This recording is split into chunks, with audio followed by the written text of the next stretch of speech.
Sorry. The Three Little Pigs, retold and illustrated by Barry Moser. Once upon a time, when animals could talk the same as people, 3 little pigs lived with their mother in a forest. It was Valentine's Day when Big Mama Pig said, "It's time for you to go out in the wide world to seek your fortune. But remember, beware of the big, bad wolf." But it's really not bad. He just had that cold. Then she kissed them all, and the 3 little pigs set out on their travels, each taking a different road. The first little pig hadn't gone far before he met a man carrying a bundle of straw. "Please," asked the pig, "will you give me some of that straw to build a house?" "Certainly," replied the man, and gave the pig a big bundle. No sooner had the little pig finished the house than a wolf came along, knocked at the door, and said, little pig, let me in." But the little pig just laughed and answered, "No, not by the hair of my chinny chin chin." Then the wolf said loudly, "Then I'll huff, and I'll puff, and I'll blow your house in."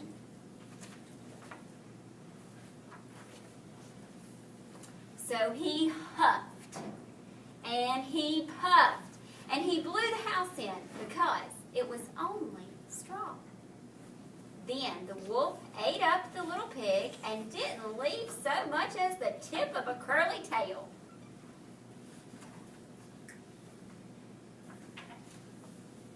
The second little pig also met a man, and this man was carrying a bundle of wood. "Please," said the pig politely, "will you give me some of the wood to build a house?" The man agreed, and the piggy set to work building himself a snug little house. It was scarcely finished when the wolf came along and said, little pig, let me in." No, not by the hair of my chinny chin chin," answered the pig. "Then I'll huff, and I'll puff, and I'll blow your house in," said the wolf. So he huffed, and he puffed, and he puffed, and he huffed, and he puffed, and at last he blew the house in and gobbled the little pig right up. Help. Now, the third little pig met a man with a load of bricks and said, "Please, may I have some of the bricks to build a house?" The man agreed and also gave the pig some mortar and a trowel too, and the little pig built himself a nice, strong little house. As soon as it was finished, the wolf came to call, just as he had done to the other little pigs. And he said, little pig, let me in." But the little pig answered, No, not by the hair of my chinny chin chin." "Then," said the wolf, "I'll huff, and I'll puff, and I'll blow your house in." It says wolf on that little bag of it. Well, the wolf huffed and he puffed and he puffed and he huffed and he huffed and he puffed, but he couldn't blow the house in. At last, he had no breath left to huff and puff. So he sat down for the little pig beside the little pig's house to think. He's going to climb down the chimney. Is that what you remember? Retelling the story? And he was cooking a pot, and he was trying to climb down the chimney, and he fell in the hot pot. Let's read it and find out. After a while, the wolf called out, "Little pig, I know where there's a nice field of turnips." "Where?" said the little pig. "Behind the farmer's house, 3 fields away. I'll meet you here tomorrow at 6 o'clock, and we'll go there together and get you some breakfast. All right, said the little pig. I'll be ready. Well, the smart little pig got up at 5, scampered away to the field, and brought home a fine load of turnips before the wolf came. At 6 o'clock, the wolf came to Little Pig's house and said, "Little Pig, are you ready?" "Ready?" cried the little pig. "I've been to the field back long ago, and now I'm busy boiling a pot full of turnips for my breakfast." He outsmarted him. Pot. Well, the wolf was very angry indeed. But he made up his mind to catch the little pig some way or another. So he told him that he knew where there was a nice apple tree. "Where?" asked the little pig. "Around the hill in the orchard," the wolf said.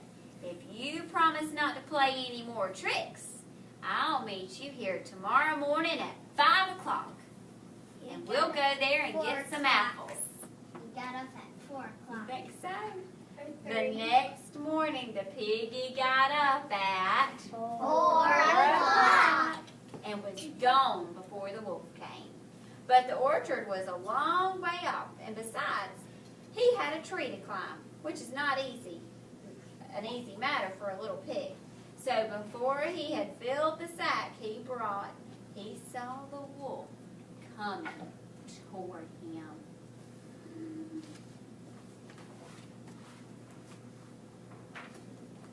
The little pig was dreadfully afraid, but he thought it better to try to outsmart the wolf. So the wolf said, "Little pig, why, you were here before me.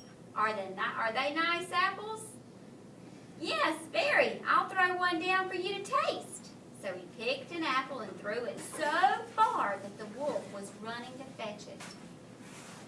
The pig had time to jump down and scamper away home. The next day, the wolf came again and told the little pig that there was going to be a fair in the town that afternoon and asked him if he wanted to go together.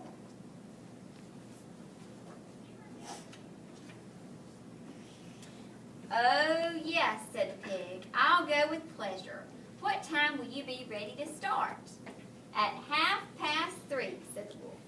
Of course, the little pig started long before that, went to the fair and bought fine, large butter of churn made by the Huffin' and the Puffin' Churn Company, and he was trotting away with it on his back.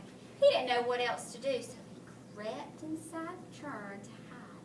But the churn started rolling, and down the hill he went, rolling over and over and over, with the little pig squealing inside. The wolf couldn't imagine what the strange thing rolling down the hill could be. So he turned tail in fright and ran away without going to the fair at all. Then he went to the little pig's house to tell him how scared he had been by a large round thing that came rolling past him down the hill. He was in there. And so now what's going to happen? He's going to get mad. "Ha ha!" laughed the pig. "So I scared you, eh? I've been at the fair and bought a butter churn. When I saw you, I got inside and rolled down the hill." This made the wolf so angry that he declared he'd jump down the chimney and eat that little pig up. He won't get past that chimney so far. He will fall in that pot. But the clever little pig put a pot of water on the hearth and made a blazing fire. Just as the wolf was coming down the chimney, the pig took off the cover and the wolf fell right in. In a second, the little pig had popped the lid on again. The little pig had wolf stew for supper, and after that he lived happily all his days and was never troubled by that wolf again. That looks like yours were.